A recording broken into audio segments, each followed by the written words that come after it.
आप सभी दोस्तों का मेरे चैनल धार्मिक जीवन में बहुत बहुत स्वागत है। अगर आप मेरे चैनल पर नए हैं तो मेरे चैनल को ज़रूर सब्सक्राइब कर लें और बेल बटन को प्रेस करना बिल्कुल ना भूलें।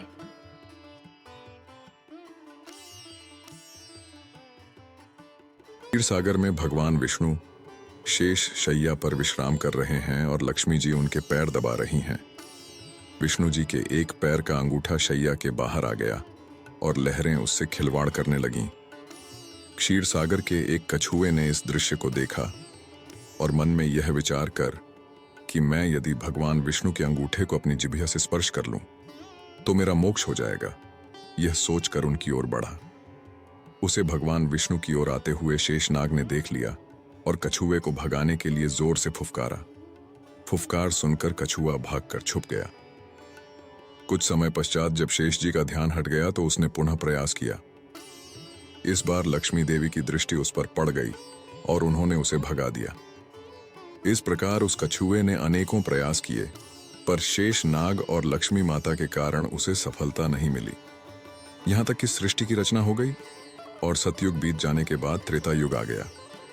इस मध्य उस कछुए ने अनेक बार अनेक योनियों में जन्म लिया और प्रत्येक जन्म में भगवान की प्राप्ति का प्रयत्न करता रहा। अपने तपोबल से उसने दिव्य दृष्टि को प्राप्त कर लिया था। कछुए को पता था कि त्रेता युग में वही क्षीर सागर में शयन करने वाले विष्णु राम का और वही शेषनाग लक्ष्मण का व वही लक्ष्मी देवी सीता के रूप में अवतरित होंगे तथा वनवास के समय उन्हें गंगा पार उतरने की आवश्यकता पड़ेगी। इसीलिए वह भी केवट बनकर वहां आ गया था। एक युग से भी अधिक काल तक तपस्या करने के कारण उसने प्रभु के सारे मर्म जान लिए थे। इसीलिए उसने राम जी से कहा था कि मैं आपका मर्म जानता हूं। संत श्री तुलसीदास जी भी इस तथ्य को जानते थे। इसलिए अपनी चौपाई में केवट के मुख से कहलवाया है कि कहे ही तुम्हार मर्मों में जाना। केवल इतना ही नहीं, इस बार केवट इस अवसर को किसी भी प्रकार हाथ से जाने नहीं देना चाहता था।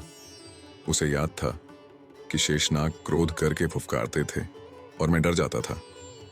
अब की बार वे लक्ष्मण के रूप में मुझ पर अपना बाण भी चला सकते हैं, पर इस बार उसने अपने भय को त्याग दिया था।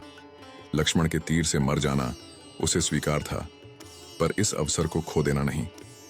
इसीलिए विद्वान संत श्री तुलसीदास जी ने लिखा है, हे नाथ, मैं चरण कमल धोकर आप लोगों को नाव पर चढ़ा लूंगा। मैं आपसे उतराई भी नहीं चाहता। हे राम, मुझे आपकी दुहाई और दशरथ जी की सौगंध है। मैं आपसे बिल्कुल सच कह रहा हूं।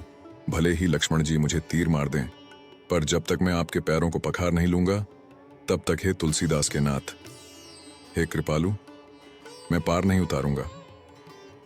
तुलसीदास जी आगे और लिखते हैं, केवट के प्रेम से लपेटे हुए अटपटे वचन को सुनकर करुणा के धाम श्री रामचंद्र जी जानकी और लक्ष्मण की ओर देखकर हंसे, जैसे वे उनसे पूछ रहे हैं, कहो अब क्या करूं।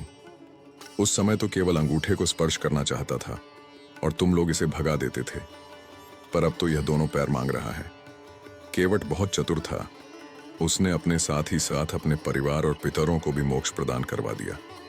तुलसीदास जी लिखते हैं, चरणों को धोकर पूरे परिवार सहित उस चरणामृत का पान करके उसी जल से पितरों का तर्पण करके अपने पितरों को भवसागर से पार कर फिर आनंद पूर्वक प्रभु श्री रामचंद्र को गंगा के पार ले गया।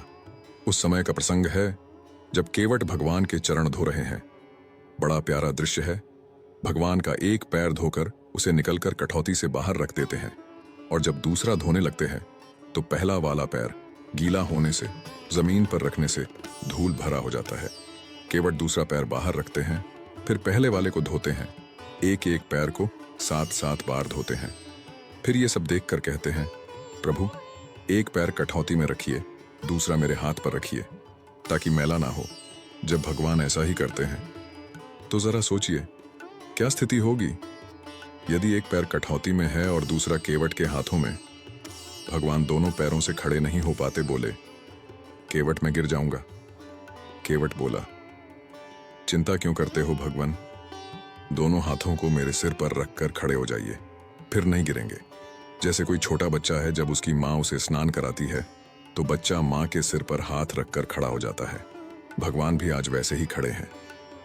भगवान केवट से बोले, भैया केवट, मेरे अंदर का अभिमान आज टूट गया।